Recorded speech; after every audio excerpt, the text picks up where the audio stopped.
Haleluya. Terima kasih Bapa di dalam kerajaan surga, kami bersyukur. Kalau di kesempatan pada pagi hari ini, kami percaya bukan karena kuat dan gagah kami, tapi semua karena perlindungan Tuhan yang luar biasa. Kasih Tuhan yang melimpah-limpah di dalam kehidupan kami, membuat kami semakin hari percaya bahwa Tuhan tidak pernah meninggalkan. Ketika kami mendengarkan kesaksian demi kesaksian, salah satu bukti bahwa kami tetap mengucap syukur kepada Tuhan, bahwasanya Tuhan tidak pernah meninggalkan kami. Tuhan selalu bersama dengan kami dan memberikan kami kemenangan, bahkan kekuatan. Ketika ada cobaan, kami tidak berkata untuk Tuhan jangan uji kami, tetapi kami akan berdoa, Tuhan kasih kami kekuatan supaya ujian-ujian dapat kami lewati. Terpujilah bagi namamu Tuhan, firman-Mu yang akan mengajar, firman-Mu yang akan membawa kami dalam kebenaran, bahkan memperbaiki kesalahan. Kami serahkan semua ke dalam tangan-Mu di dalam nama Yesus. Haleluya, haleluya, amin. Puji Tuhan. Shalom saudara-saudara yang kasih dalam Tuhan. Shalom ya, luar biasa. Selamat siang juga buat Pak Gembala, Bu Gembala ya. Kiranya kita hari ini tetap excited Pak dalam memuji, besarkan bagi nama Tuhan dalam ibadah online ya. Saya percaya online tidak akan pernah mengubah saudara punya stigma dalam kehidupan saudara, tetap bahwasanya di dalam ketika firman disampaikan, hati saudara terbuka, ya pujian saudara dirasakan dengan sungguh-sungguh. Maka ibadah bila dilakukan dengan demikian, nikmat rasanya untuk kita semua hadapi. Nah, tema saya hari ini berbicara tentang thanks be to God. Kenapa kita harus bersyukur kepada Tuhan? Kenapa kita harus berterima kasih? Tadi Bu Sherly dan hambanya tadi sudah bercerita bagaimana pertolongan Tuhan, ya. Terkadang kita nggak bisa.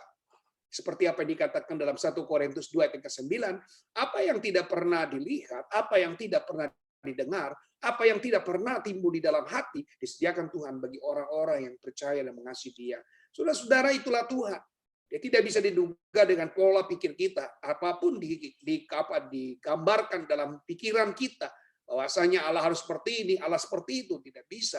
Yang kita tahu adalah penyertaan dan pengiringannya, supaya itu kan selalu ada dalam kehidupan kita. Mari kita buka di dalam firman Tuhan, silakan bisa diklik, di mana kita percaya waktu kita mengucap syukur kepada Tuhan, di dalam kitab Mazmur pasal 18 ayat 1 sampai 7, saudara di rumah juga bisa membacanya sama-sama ya. Untuk pemimpin biduan dari hamba Tuhan, yakni Daud, yang menyampaikan perkataan nyanyian ini kepada Tuhan pada waktu Tuhan telah melepaskan dia dari cengkeraman semua musuhnya dari tangan Saul. Dia berkata, aku mengasihi Engkau, ya Tuhan. Kekuatanku, ya Tuhan, bukit batuku, kubu pertahananku, dan penyelamatku, Allahku gunung batuku, tempat aku berlindung, perisaiku, tanduk keselamatanku, kota bentengku, terpujilah Tuhan, seruku, maka aku pun selamat daripada musuhku. Ayat yang kelima, klik berikutnya. Tali-tali maut telah melilit aku dan banjir-banjir jahanam telah menimpa aku. Tali-tali dunia orang mati telah membelit aku. Perangkap-perangkap maut telah terasang di depanku. Ketika aku dalam kesesakan, aku berseru kepada Tuhan, kepada Allahku. Aku berteriak minta tolong, ia mendengar suaraku dari baiknya. Teriakku minta tolong kepadanya sampai ke telinganya. Lalu goyang goncang bumi dan dasar-dasar gunung gemetar dan goyang oleh karena menyala-nyala murkanya. Haleluya, haleluya. Bapak Ibu yang kasih dalam Tuhan, kalau kita perhatikan dari ayat ke-1 sampai ayat ke-4, salah satu bukti, bukan berarti Daud pada saat itu tidak ada persoalan, tidak ada masalah. Bukan berarti pada saat itu Daud dalam keadaan yang nyaman. Justru saudara, ini yang diajarkan Daud, jangan kita laporkan masalahnya terlebih dahulu, tapi laporkan dengan ucapannya syukur dulu kepada Tuhan. Ingat baik, hidup kita ini sudah dapat anugerah. Kita bisa ada lewati COVID yang sudah hampir 1,5 tahun ini, kita bersyukur. Saudara bisa masih ada. Ada berbanyak anak-anak Tuhan yang sedang berjuang, orang-orang yang sedang menginginkan hidup yang lebih sehat, yang mereka berjuang. Dan mereka mungkin ada yang gagal. Tapi Bapak Ibu yang kasih dalam Tuhan, jemaat Tuhan yang ada di GBI Jatinegara, saya percaya, saudara orang-orang yang paling beruntung. Amin. Bilang sama kiri kanan, kamu adalah orang yang paling beruntung. Kalau engkau masih ada hari ini adalah satu bukti bahwa Allah mengasihi kita, bahwa Allah menyayangi kita. Dan oleh karena itu, hidup ini sebenarnya kita adalah hidup yang berhutang ya saudara ya. Di mana kita dulunya nggak selamat, dijadikan selamat. Dulu kita adalah orang berdosa, dijadikan tidak berdosa. Itu semua karena kebaikan Tuhan. Lihat saja, kalau bukan karena kebaikan Tuhan, kita tidak mungkin lagi ada dalam dunia ini. Tapi justru karena kebaikan Tuhan, kita akan menjadi pelopor-pelopor keteladanan. Kita boleh menjadi pelopor-pelopor keselamatan. Kita yang menjadi surat terbuka, sehingga orang melihat apa yang ada dalam diri kita. Yesus yang ada dalam diri kita itu seperti apa. Nah, Daud mengajar, dia tetap mengatakan bahwa Tuhan adalah kubu, Tuhan adalah benteng, Tuhan adalah pertolongan, yang dimana dia selalu harapkan itu terjadi. Nah, di ayat yang kelima ini kita lihat, tali maut telah melilit aku. Artinya Daud ada dalam cengkaman maut. Dia bukan mempunyai musuh yang jauh, tapi dia mempunyai musuh yaitu atasannya sendiri, yaitu Saul. Saul begitu marah dengan Daud setelah Daud memenangkan pertempuran dengan Goliat. Sebenarnya ini adalah salah satu yang sering kali kita alami. Musuh yang terbesar kadang-kadang bukan musuh dari luar sana. Musuh terbesar bukan karena lingkungan kita, tapi musuh terbesar adalah mengalahkan kedagingan-kedagingan kita. Pada saat saudara sakit, tidak ada yang menghampiri saudara. Pada saat saudara sakit, saudara betapa ditinggalkan sendirian. Pada waktu saudara sakit, saudara merasa dilepaskan. Ini yang sering kali terjadi. Mari saudara-saudara yang kasih dalam Tuhan. Daud tahu, dia tidak pernah mengadu kepada manusia, tapi dia datang kepada Tuhan. Kalau saudara baca dalam kitab Mazmur, sepenuhnya isinya bagaimana Daud selalu belajar. Dia mengungkapkan hatinya kepada Tuhan. Waktu dia galau, dia juga katakan, Tuhan bangunlah hai jiwaku. Karena dia tahu, hanya Tuhan yang mampu melepaskan setiap persoalan dan masalah. Jadi jangan berkata, Tuhan lepaskan masalah. Tapi katakan, Tuhan berikan saya kekuatan untuk saya menghadapi masalah. Bapak Ibu yang kasih dalam Tuhan. Persoalan kita mungkin tidak berhenti hanya di dalam COVID saja. Mungkin ekonomi saudara terganggu. Pekerjaan saudara terganggu. Yang silih berganti mungkin penghasilan saudara menurun. Tapi saya boleh katakan hari ini, mengandalkan Tuhan dan mengatakan thanks be to God adalah sesuatu keputusan bahwa saudara menyerahkan semua masalah saudara di hadapan Tuhan. Berapa banyak Tuhan hari ini tidak turun tangan dalam setiap masalah. Tuhan selalu turun tangan tiap masalah. Tuhan punya cara yang tersebut. Kita nggak bisa pikirkan. Kita tidak mampu mengkotak-kotakkan setiap masalah. Untuk Udah ada yang belajar. Kita punya Tuhan Allah yang hidup. Kita punya Tuhan Allah yang perkasa.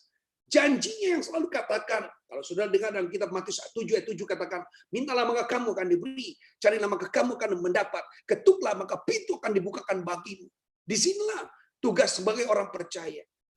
Tunduk kepada otoritas kita, yaitu Yesus Tuhan dan Allah kita, akan merupakan satu kekuatan untuk saudara bisa hadapi.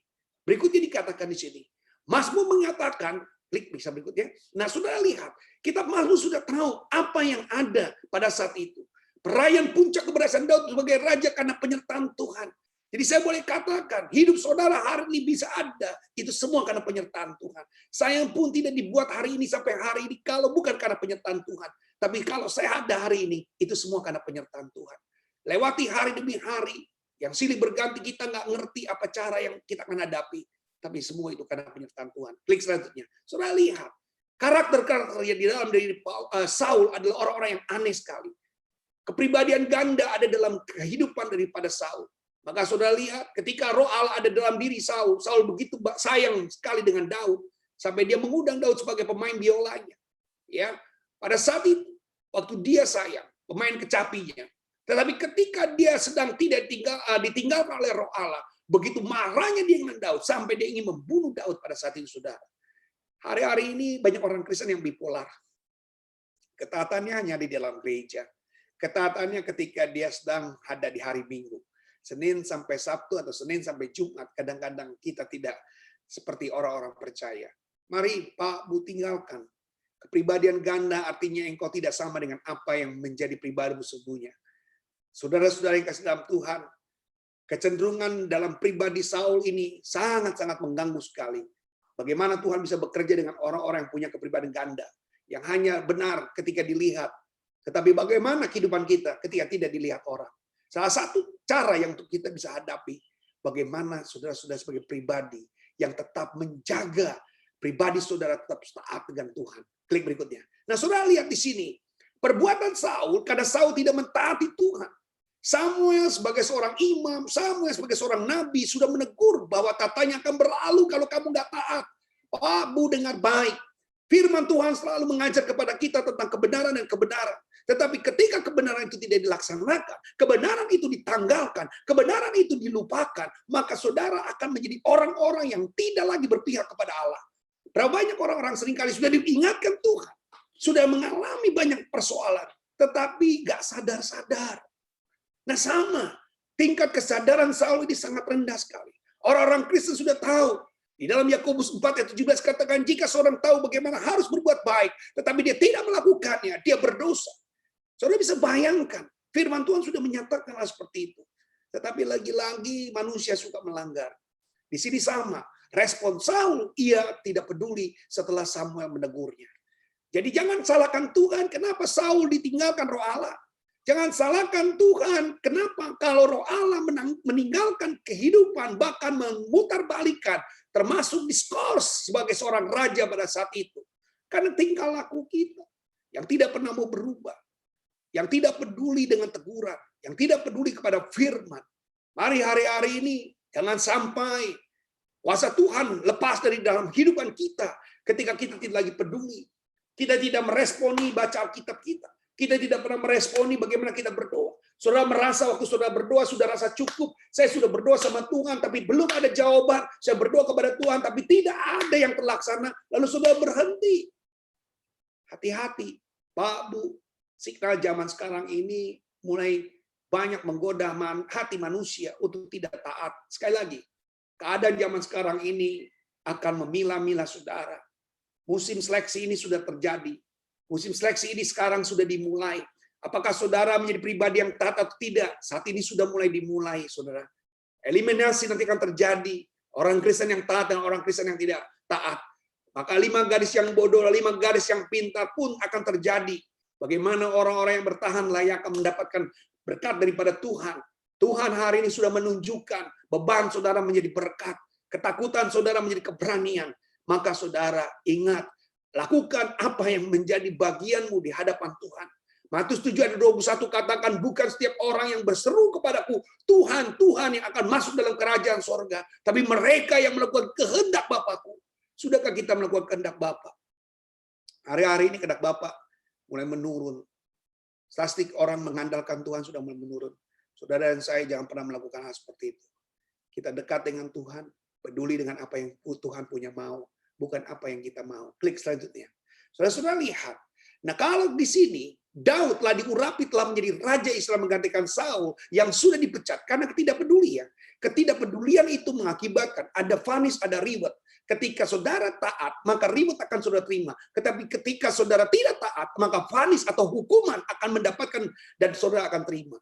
Nah di situ katakan, karena melanggar perintahnya. Dalam proses pergantian itu Daud mengalami hambatan. Yes, benar, pasti. Waktu saudara lihat saudara berhasil, banyak orang yang mencibir saudara, banyak orang yang membuli saudara, banyak orang yang seringkali membuat suatu statement-statement ataupun asumsi, bahkan saudara dibuat sebagai pandangan-pandangan dari orang lain tentang kehidupan saudara yang beginilah, begitulah. Hati-hati, Pak Bu. Ingat, waktu kita mempunyai pohon masih rendah, maka angin yang akan meniupnya itu tidak ada, hampir tidak ada. Tapi ketika pohon kita mulai tinggi, maka angin akan mengusik dan akan mencoba untuk mengibaskan sampai kita rubuh. Itu yang terjadi. Kalau kita tidak punya dasar yang kuat, maka kita akan lemah. Maka kenapa kita perlu iman? Ibrani 11 ayat 1 katakan iman adalah dasar dari sesuatu yang kita harapkan dan bukti dari sesuatu yang tidak kita lihat. Saudara harus punya fondasi, dasar iman yang kuat. Iman yang tidak akan luntur, iman yang tidak akan goyah. Siapapun, apapun yang terjadi. Yang menginginkan saudara lemah, yang menginginkan saudara jatuh, mari datang kepada Tuhan. Ya, Matius 7:28 katakan, mari datang hai yang sudah beban berat, maka aku akan memberikan kelegaan kepadamu. Maka ketika saudara datang kepada Tuhan, ketika saudara hadapi tantangan, ancaman yang dahsyat, musuh sekalipun yang akan mencabut nyawa saudara, ingat, pertolongan Tuhan jauh lebih dahsyat. Tepuk tangan bagi Allah kita. Haleluya. Pertolongan Tuhan jauh lebih dahsyat. Saudara jangan membuat bahwa Tuhan Allah punya kuasa yang sangat kecil yang tidak ada artinya. Tuhan sangat berarti buat hidup ini. Saudara-saudara sadarlah, kehidupan kita ini sementara. Untuk yang sementara, tunjukkan kualitas hidup kita yang baik. Amin. Karena sementara, tunjukkan kualitas kita yang baik. Apa yang terjadi daripada Daud? Klik berikutnya. Nah, saudara-saudara lihat. Kalau hari ini kita mengalami masa-masa di dalam kehidupan, kenapa Daud begitu kuat menghadapi tantangan? Kenapa Daud begitu kuat menghadapi persoalan? Ada 4 pilar yang perlu saudara miliki. Sekali lagi saya katakan, kenapa Daud begitu kuat bertahan ketika menghadapi masalah? Bahkan yang menghadapi masalah adalah ayah daripada sahabatnya sendiri, yaitu Jonathan. Yang menghadapi masalah, bahkan Saul bukan lagi seorang raja ataupun atasan. Dia juga mertua, saudara. Daud itu mertua, Saul itu mertua Daud. Karena anaknya yang bernama Mikal itu menikah dengan Daud pada saat itu. Saudara-saudara bisa bayangkan. Rasanya itu nggak habis pikir. Hubungan sudah dibuat terus oleh Daud untuk memperdekat dengan Saul. Tetapi lihat, kebencian mengalahkan segala-galanya. Tetapi ingat, Daud tidak pernah lupa. Dia punya 4 pilar yang membuat dia bertahan. Karena dia jadikan Tuhan menjadi kekuatan dia. Yang kedua, dia jadikan doa menjadi satu pegangan dia untuk berkomunikasi dengan Tuhan. Yang ketiga, dia selalu memuji dan memuliakan Tuhan. Jadi nggak heran, saudara, kalau saudara baca kitab Mazmur, isinya pujian dan doa Daud. Syair-syair Daud, saudara. Dan yang keempat, dia tahu bahwa bukan aku yang bertindak, Tuhan yang bertindak.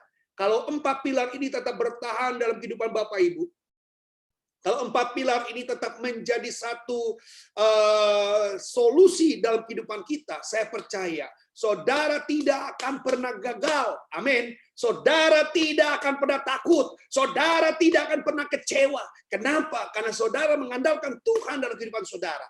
Jadikan Tuhan perisai kekuatan kita. Bukan aku yang kuat. Bukan karena saudara. Ingat, Yeremia 17 ayat 5 sudah menyatakan bahwa terkutuklah orang yang mengandalkan manusia. Tapi ayat yang ke-7 ke-8 katakan, berbahagialah orang yang mengandalkan Tuhan. Ia akan seperti pohon yang ditanam tepi aliran air dan yang akan menghasilkan buah-buahnya pada musimnya. Janji Allah. Kalau engkau jadikan Tuhan menjadi perisai kekuatanmu, itu yang akan terjadi. Doa dan pujian tetap harus ada. COVID hari ini mungkin bukan hanya saudara ya. Saya punya jemaat, ada 4 keluarga yang kena COVID, saudara, sampai hari ini. Kemarin-kemarin dia aman selama 1,5 tahun. Tetapi baru-baru ini, setelah habis lebaran, banyak yang kena COVID, saudara. Saya juga habis pikir, ya, beberapa singer di gereja saya, pemain tamborin, mereka kena COVID. Ya, dan mereka hari ini, ada yang tua, ada yang muda. Bervariatif sama sekali. Saya nggak berpikir, saya tidak menyalahkan Tuhan. Tapi saya cuma bilang, pencobaan boleh kau alami. Tapi ingat, itu masih biasa. Ya, pencobaan yang kau alami itu biasa. Ingat, karena Tuhan ingin lewat ujian namanya dimuliakan. Lewat ujian supaya nyata, real kuasanya dalam hidupmu. Kadang kita harus mengalami masalah, saudara. Kekristenan jangan anti masalah. Kekristenan jangan anti yang namanya penyakit. Ya, semua akan kita alami. Tetapi justru di situ, di balik penyakit, di balik masalah, Tuhan akan membuat kita timbul seperti emas. Bau yang kita miliki harus menjadi bau yang harum. Kita harus menjadi surat yang terbuka, yang dibaca oleh banyak orang. Bahkan Tuhan menginginkan saudara pun menjadi rekan kerjanya. Nah, inilah satu kemufakatan Tuhan. Supaya ketika saudara ada masalah, ingat, jangan lupa terus memuji, jadikan Tuhan menjadi benteng kekuatan saudara, dan yakinkanlah bahwa Tuhan akan bertindak, dan terus berdoa. Amin. Urusan mujizat itu bagiannya Tuhan. Saudara nggak usah pusing dengan mujizat. Ya, pokoknya percaya dan doa itu tugas kita. Amin. Katakan, tugas dan doa itu tugasku. Tetapi mujizat adalah bagiannya Tuhan. Amin. Haleluya. Berikan tepuk tangan lagi bagi Tuhan. Haleluya. Mujizat itu bagian Tuhan, saudara. Tugas saudara dan saya, jemaat GBI Jatinegara, yakinkan bahwa tugas Tuhan itu bikin mujizat. Tugas kita berdoa dan percaya. Klik berikutnya. Nah, saudara lihat. Di dalam setiap persoalan pasti kita alami. Pasti. Persoalan Daud, kalau kita lihat panjang. Bukan hanya mematahkan atau memutuskan kepala Goliat saja. Tidak. Tetapi lihat. Daud ketika ada persoalan. Dia berkata demikian. Seberat apapun masalah yang kita hadapi dan kesesakan yang menekan jiwa kita. Namun ketika kita berseru kepada Tuhan, Ia pasti akan menjawab. Kapan Tuhan tidak menjawab doa kita? Kapan Tuhan tidak mendengar doa kita? Saudara ingat, jangan karena satu masalah engkau tidak dijawab Tuhan, lalu engkau mengkalkulasikan semua Tuhan itu tidak menjawab saudara. Saudara punya doa. Ingat baik-baik.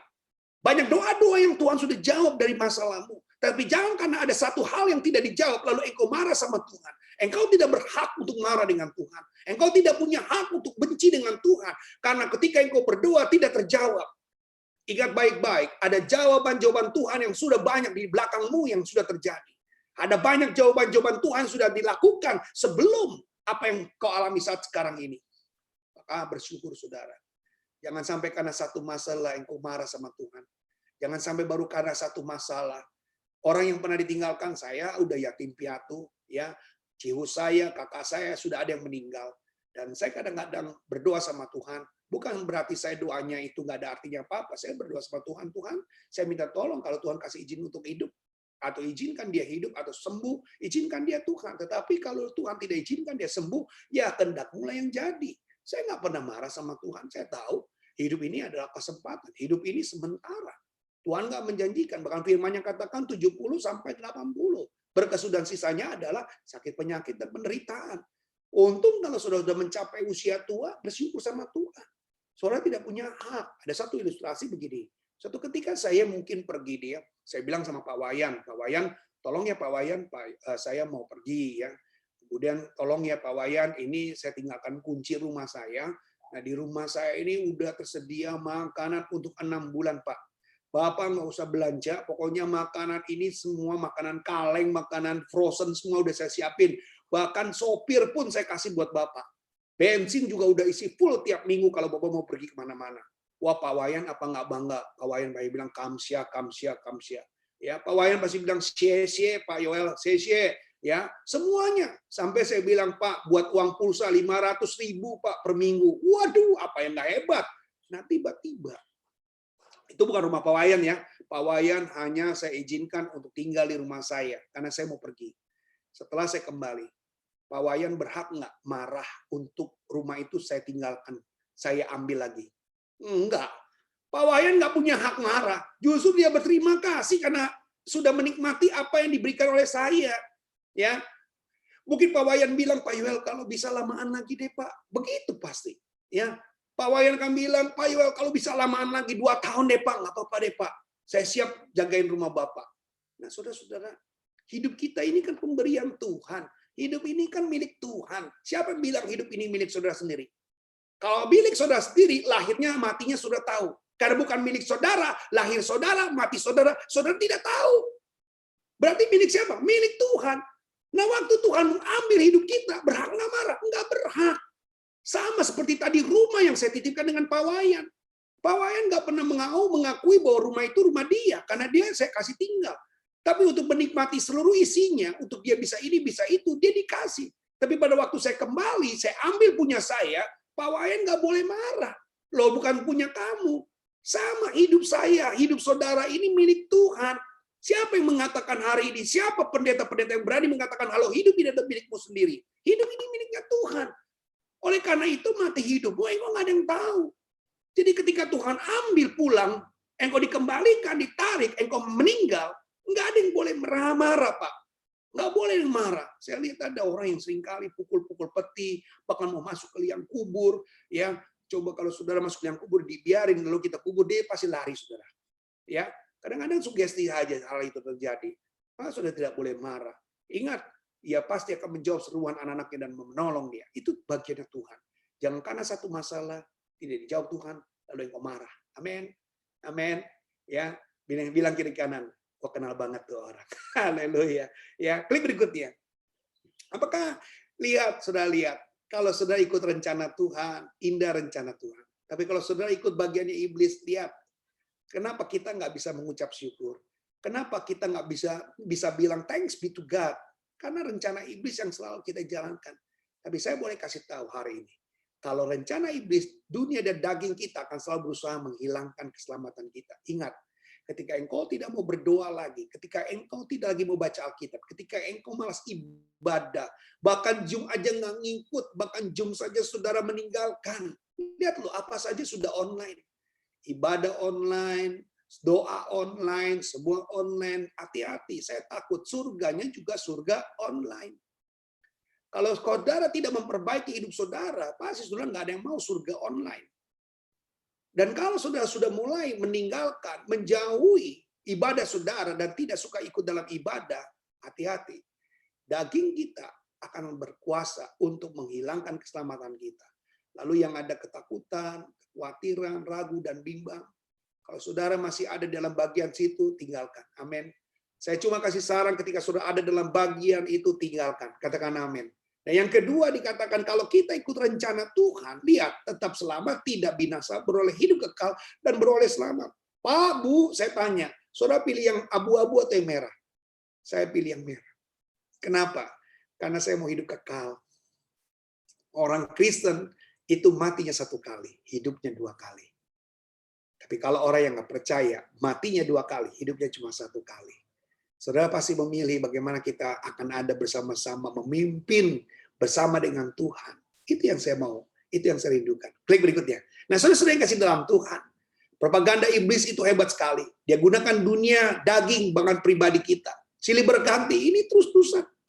Ingat aja, saudara, dalam kehidupan saudara, apa yang membuat seringkali saudara mau berdoa, ya kadang-kadang daging lemah, ya roh itu penurut, ya mau ibadah selalu ada gangguan, ya keinginan daging, mau itu, mau ini, yang seringkali menggagalkan rencana Tuhan. Mari kalau saudara masih ada di dalam bagian-bagian atau saudara masih ada dalam lingkaran-lingkaran propaganda iblis, tinggalkan itu semuanya, ambil keputusan untuk mengiring Tuhan, dan kau percaya hari ini Tuhan akan selalu bersama dalam hidup kita. Itu yang paling penting. Klik berikutnya. Apakah kita punya keuntungan? Jelas, saudara-saudara yang kasih dalam Tuhan. Ada keuntungan kalau saudara berucapan atau mengucapkan terima kasih kepada Tuhan. Percayalah, barang siapa yang mengatakan thanks be to God dengan segala apapun. Maka saya bilang gini, dalam keadaan baik orang mengucap syukur gampang. Tapi untuk dalam keadaan yang sedang gawat atau darurat atau bahaya, ataupun lagi sedang kecelakaan, penderitaan, sulit orang bilang terima kasih. Benar? Atau mengucap syukur kepada Tuhan, sulit, saudara. Jadilah orang-orang yang selalu mengucap syukur seperti Raja Daud. Ayat 1:4 membuktikan, bukan nggak ada masalah, tapi yang namanya memuliakan Tuhan, dia awali duluan. Dia mulai duluan. Saudara ingat, sebelum saudara mengeluh, muliakan Tuhan dulu. Amin? Amin? Sebelum saudara mengeluh, muliakan Tuhan dulu. Nanti segala suatu ilham roh turun atas kamu, dan kau mulai menjadi kuat. Klik berikutnya. Yang pertama, kalau saudara berterima kasih, keuntungannya adalah ada penjagaan khusus, saudara. Tuhan adalah benteng, Tuhan adalah penolong, Tuhan adalah kubu keselamatanku. Itu dikatakan Raja Daud pada saat dia sedang dalam kesesakan, saat dia ada di dalam ketakutan. Ayat ini kita baca 1 Korintus 10:13, pencobaan yang kau alami adalah pencobaan biasa yang tidak melebihi kekuatan manusia. Sebab Allah setia. Di kuncinya, penjagaan khusus kita. Kenapa? Karena Allah setia. Allah lain tidak ada yang setia, saudara. Allah kita setia. Bahkan dia katakan, aku tidak akan meninggalkan engkau sebagai yatim piatu, tapi aku akan memberikan engkau sebagai penolong, yaitu Roh Kudus. Itulah Allah yang setia. Dia tidak biarkan kita yatim piatu, dia tidak biarkan kita tidak pakai apa-apa. Lihat Adam dan Hawa, mengecewakan. Diusir dari Taman Eden. Tapi apa? Dia membuat cawat pakaian untuk Adam dan Hawa. Dia membuat pakaian, itulah kepedulian. Kalau Allah nggak setia, ditinggalkan, dilepaskan, dibuang. Allah kita ini punya kasih yang hupomone. Tetap setia walaupun engkau tidak setia. Ini luar biasa, saudara. Nah, di situ katakan, karena ia tidak akan membiarkan kamu dicobai melalui kekuatanmu. Pada waktu kamu dicobai, nah ini baik setianya Tuhan lagi. Pada waktu kamu dicobai, ia akan memberikan kepadamu apa? Jalan keluar. Sehingga kamu dapat menanggungnya. Inilah penjagaan khususnya Tuhan. Kita ini bangsa pilihan Allah. Ingat loh saudara-saudara, jemaat Jatinegara, engkau ini bukan diraup, engkau bukan di lotre, engkau bukan diundi, tetapi engkau dipilih. Amin. Kita dipilih. 1 Petrus 2:9 katakan kamu adalah imamat raja, nih bangsa yang kudus, umat kepunyaan Allah. Bukankah ini bukan basa-basinya Tuhan? Jadi Tuhan benar-benar memilih saudara. Dia tidak akan menyia-nyiakan saudara. Domba yang hilang satu saja dia cari, apalagi manusia. Untuk segala sesuatu dia ciptakan lewat firman-Nya saja. Tetapi untuk saudara dia turun tangan untuk saudara diciptakan. Untuk segala sesuatu bikin mujizat Tuhan dengan firman-Nya. Tapi untuk menyelamatkan saudara, dia mati di kayu salib. Jadi, Anda ini spesial. Jemaat Jatinegara, GBI Jatinegara, Anda orang-orang spesial. Harusnya Anda bersyukur kepada Tuhan. Harusnya Anda berterima kasih kepada Tuhan. Pencobaan engkau alami adalah pencobaan biasa. Artinya apa? Engkau masih bisa menghadapinya. Engkau masih bisa mengatasinya. Nah, inilah hebatnya Tuhan. Kalau engkau berterima kasih kepada Tuhan, maka ada penjagaan khusus. Statement saya bilang begini, saudara. Klik berikutnya. Bersyukurlah bukan karena masalahnya, tapi karena Allah akan bekerja dalam masalah kita. Haleluya. Bersyukurlah bukan karena masalahnya, tapi karena Allah akan bekerja dalam masalah kita. Lewat banyak masalah-masalah seringkali berkat Tuhan turun. Ada orang kadang-kadang, waduh gak ada jalan keluar. Tapi pelan-pelan Tuhan buka masalah, akhirnya disitulah berkat dia. Saudara, ingat baik-baik, justru masalah itu akan menjadi berkat buat Anda. Berkat buat kita. Ya, jangan bilang Tuhan jangan ingat masalah. Ada orang yang tadi nggak ngerti, dia nggak bisa bikin apa-apa. Tapi di masa COVID dia mencoba bikin ini, bikin itu, ternyata itu diberkati. Dulu dia pikir dia nggak bisa bikin apa, kalian cuma menjahit saja. Dan tukang jahit udah keburu banyak sekali. Tapi pelan-pelan dia mencoba bikin masker, dan dia mencoba dari kain, dan dia menjual dan cukup laku. Pada waktu masa-masa COVID, masker dia lakunya luar biasa. Dia tahu itu masanya nggak lama. Dia cari lagi dengan jagang bakmi. Wah, itu luar biasa. Tuhan juga berkati. Itulah. Kalau nggak ada masalah, kita nggak pinter. Amin. Yang membuat saudara pinter sampai hari ini adalah masalah. Amin. Yang membuat saudara hari ini menjadi luar biasa, bijaksana, itu karena saudara ada masalah. Kalau nggak ada masalah, saudara lihat ya, manusia nggak ada masalah, diem aja. Ya, lama-lama apa? Masuk rumah sakit jiwa grogol. Kenapa? Karena nggak ada apa-apa. Ya, saudara hari ini bisa hidup cuma karena ada masalah. Amin. Haleluya. Yang kedua, kita lihat, klik. Kalau saudara berterima kasih kepada Tuhan, maka saudara akan dapat upah. Saudara nggak akan jadi payah, saudara menjadi sia-sia. Siapa bilang kalau ikut Tuhan itu jadi payah, saudara menjadi sia-sia? Manusia seringkali mengecewakan, tapi Tuhan tidak pernah mengecewakan. Kecil apapun yang sudah lakukan bagi Tuhan, dihargai. Amin. Kecil perbuatanmu dalam layanan apa saja, ingat. Jangan pikir kalau hari ini COVID engkau nggak bisa melayani, semua diambil alih hanya oleh 3 orang, 4 orang. Salah. Waktu saudara bagi share khotbah Zoom saudara. Share, ini kan direkod, direkam. Lalu saudara bagikan kepada orang lain. Itu adalah bagian terkecilmu untuk melayani Tuhan. Jangan berpikir kalau hari ini Zoom engkau nggak punya nggak punya kuasa untuk bisa melayani Tuhan. Hari ini ada banyak pelayanan Tuhan. Justru hari ini pelayanan Tuhan makin luar biasa. Orang dulu agak sedikit anti untuk dengar firman Tuhan, tapi hari ini YouTube ramai dengan khotbah-khotbah. Sayang kalau saudara nggak ikut serta dan mengambil bagian keuntungan. Lihat pada waktu ada musafir, pada waktu itu pedagang sepatu, ada 2 pandangan. Pandangan yang pertama pada waktu dia mengunjungi ke padang pasir, dia bilang apa? Bos, sepatu nggak bakal laku. Kenapa? Di padang pasir nggak ada yang pakai sepatu. Dan yang kedua dia bilang apa? Pada waktu dia orang-orang nggak pakai sepatu, dia bilang apa? Ini ladang, orang pasti bisa pakai sepatu. Justru mereka nggak punya sepatu, akhirnya mereka akan punya sepatu.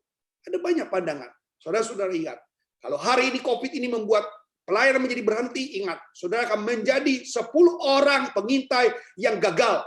Tapi kalau saudara bilang, COVID ini akan membuat pelayanan akan berhasil, berarti saudara adalah Yosua dan Kaleb. Amin. Kalau saudara adalah 10 pengintai, saudara bilang pelayanan COVID ini tidak ada. Tapi kalau saudara menjadi seorang yang bernama Yosua dan Kaleb, saudara akan bilang COVID ini adalah ladang pelayanan yang akan luar biasa. 1 Korintus 9:25 katakan, tiap-tiap orang yang turut mengambil bagian dalam pertandingan menguasai dirinya dalam segala hal. Mereka berbuat demikian untuk memperoleh suatu mahkota yang fana. Itu manusia lain. Di dunia mereka cari mahkota fana. Tapi saudara yang menjadi kekasih-kasih Tuhan, saudara yang dikatakan GBI Jatinegara, jemaat-jemaat Tuhan yang setia, engkau adalah memperoleh suatu mahkota yang abadi. Amin. Mahkota abadi akan diperoleh nanti. Pekerjaannya bukan waktu sudah mati, tapi pekerjaannya sebelum saudara mati, yaitu hari ini. Lakukan untuk mahkota yang abadi. Haleluya. Tuhan tidak pernah lupa untuk memberikan upah. Ingat, sekecil apapun pelayananmu, ada upahnya. Ada upahnya. Bukan dari Bapak Gembala, bukan dari Ibu Gembala, bukan dari pendeta, bukan dari majelis, tetapi dari Tuhan secara khusus, bahkan edisi spesial yang nggak orang lain miliki, menjadi milik saudara. Yang terakhir, saudara, yang ketiga, klik. Kalau saudara berterima kasih kepada Tuhan, bagaimana saudara hari ini sudah menyatakan bahwa saudara akan dapat penjagaan khusus, lalu saudara akan mendapatkan upah. Yang ketiga, hidup saudara akan menjadi teladan. Kalau Ayub pada saat itu tidak bikin apa-apa, pada waktu itu Ayub tidak ada kematian anak-anaknya, dan tidak ada pencurian bahkan pengambilan secara paksa harta bendanya oleh para penyamun pada saat itu. Kalau hari itu Ayub juga tidak datang penyakit-penyakit yang membuat dia menjadi terbebani hidupnya, saya pikir Ayub tidak ada teladan-teladannya. Yusuf pun sama. Kalau Yusuf pada saat itu tidak mengalami penekanan dari kakak-kakaknya, dari Ruben ataupun Yehuda pada saat itu, maka Yusuf tidak ada mewah-mewahnya hidupnya. Nggak ada bisa jadi sejarah. Kalau hari itu Abraham juga tidak meninggalkan Ur Kasdim, bahkan dia pun tidak menerima anaknya yang bernama Ishak pada saat itu. Walaupun dia sudah tumbuh tanggal hampir 25 tahun, kisahnya biasa, datar. Apa yang mau diteladani dari orang yang nggak bikin apa-apa? Pak, Bu, dengar. Tidak ada yang bisa diteladani dari orang-orang yang tidak bikin apa-apa. Kalau saudara bikin sesuatu bagi Tuhan, maka saudara akan menjadi teladan hidupmu. Lihat itu engkong. Dia udah tua, tapi dia tetap baca Alkitab. Lihat itu engkong, walaupun dia sudah tua, tapi tetap ikut ibadah online. Tadi saya lihat ada opa dengan semangat, dengan jenggot yang putih. Ya, saya ingat waktu di Jatinegara, bagaimana Bapak ini begitu setia pasti dalam pengiringan Tuhan. Nah, saudara-saudara sebagai orang yang kasih Tuhan, dengar baik. Kalau engkau nggak bikin apa-apa bagi gerejamu, engkau nggak bikin apa-apa bagi Indonesia, engkau nggak akan menjadi teladan. Ataupun keluarga bagian yang terkecil. Engkau harus bikin sesuatu supaya namamu, kebesaran hidupmu juga menjadi teladan bagi anak-anak. Maka orang akan bilang, lihat Ayub, lihat Abraham, lihat Nuh, lihat Yusuf, lihat Salomo, lihat Daud. Kenapa? Karena dia melakukan bagi Tuhan, sehingga hidupnya menjadi sejarah dan menjadi teladan. Mari bikin sesuatu bagi gereja. Dengan mengucap syukur, maka hidup akan menjadi teladan. Papa memang sakit. Papa udah stadium 4. Tetapi ketika dia sakit, dia nggak pernah mengeluh. Mulutnya selalu memuji Tuhan. Mulutnya selalu mengucap syukur kepada Tuhan. Inilah yang perlu ada dalam kehidupan saudara dan saya. 1 Timotius 4 ayat 12 katakan, jangan seorang pun menganggap engkau rendah karena engkau muda. Jadilah teladan bagi orang-orang percaya dalam perkataanmu. Ingat perkataanmu. Yang kedua, dalam tingkah lakumu, dalam kasihmu, dalam kesetiaanmu, dan dalam kesucianmu. Kalau hidupmu menjadi teladan, ini semua akan menjadi rekod. Anak cucu kita akan mengikuti apa yang menjadi kehidupan saudara dan saya. Bahaya sekali. Jangan sampai saudara hebat pada saat di zaman saudara saja. Tapi anak-anak saudara tidak jelas. Mereka tidak pernah pergi ke gereja. Mereka tidak pernah ibadah. Apa yang mau dicontoh? Maka saudara yang harus menjadi keteladanan. Kalau saudara terlambat, ini resiko buat saudara. Maka Bapak Ibu, jadi orang Kristen itu banyak tugasnya. Maka kalau saudara menjadi orang Kristen nggak ada tugasnya, ini keliru. Orang Kristen banyak tugasnya. Statement saya yang terakhir, mari kita baca sama-sama, klik berikutnya. Nah, ini ingatlah bahwa banyak orang memperhatikan tingkah laku kita. Pak, Bu, Jemaat GBI Jatinegara, banyak orang lihat kehidupanmu. Kehidupanmu itu kadang-kadang menjadi surat yang terbuka, dibaca banyak orang. Ya, bukan ditulis dari roh lo batu, tapi ditulis dalam hatimu. Sebagai orang percaya, jangan sampai kita menjadi terang dan garam. Ya, tidak menjadi terang dan garam, tetapi malah menjadi batu sandungan. Ya, panggilan menjadi teladan sudah diberikan. Maukah kita mentaatinya? Haleluya. Firman saya sampai di sini. Kira ini menjadi kekuatan buat kita selalu. Jangan pernah bosan sudah mendengarkan kebenaran firman Tuhan. Prinsip kebenaran firman Allah tetap menjadi nyata untuk saudara mengalami kualitas yang terbaik dari Tuhan. Mari kita bersatu dalam doa. Bapa dalam surga, Bapa yang menjadi kekasih bagi jiwa kami. Thank you Tuhan buat waktumu yang Tuhan sudah berikan kepada kami. Kami percaya Tuhan ada banyak kelemahan-kelemahan yang sering kali kami alami. Ada banyak hal-hal yang belum kami jalani. Ada banyak hal-hal yang harus kami tingkatkan dalam kehidupan kami untuk makin serius bersama dengan Tuhan. Ampuni kesalahan kami ya Bapa, supaya kami setuju dalam rencanamu. Berkati Bapak Gembala, Ibu Gembala, dan seluruh pengerja-pengerja pengurus dari gereja Tuhan, GBI Jatinegara, kiranya limpah kasih-Mu Tuhan menyertai. Biarlah firman Tuhan hari ini menegur, Firman Tuhan hari ini mengingatkan, firman Tuhan hari ini menyikapkan hati orang-orang yang hari ini selalu hidup dalam sungut-sungut, ataupun mereka tidak sabar, ataupun mereka banyak kecewa.